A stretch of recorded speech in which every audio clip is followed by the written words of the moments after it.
ڕۆژانە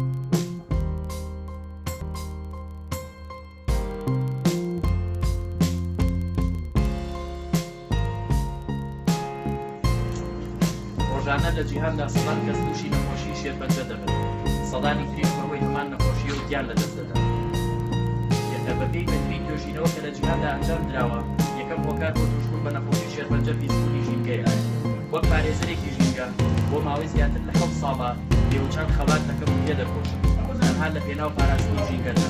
بەڵام ئەم خەباتن تێپۆشانەی من تا ئەمڕۆ نەیتوانی بۆ ڕێگری کارەمەندی منداڵێک لە سوودانی نوێی دایکێ لە ڕژانی فرمێسکی چاوی باوکێ، چونکە تا ئەمڕۆژ دەستدرێژەکان بۆ سەر ڕەگەزە ژینگەیەکانی ئاو و هاوخات بەردەوامیان هەبوو.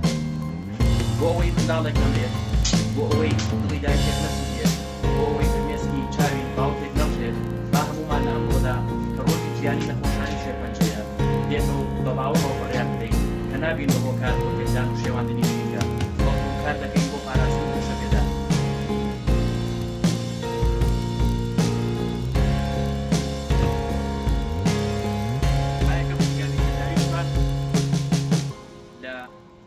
ڕواندنی نەمامێکەوە، لە ئاودانی درەختێکەوە، لە پاراستنی گوڵێکەوە دەست پێ بکات. تۆی ئەندامی هەسارەکەمان لەبیرت بێت، منداڵێک، دایکێک، باوکێک، چاوەڕوانی باوەڕی تۆ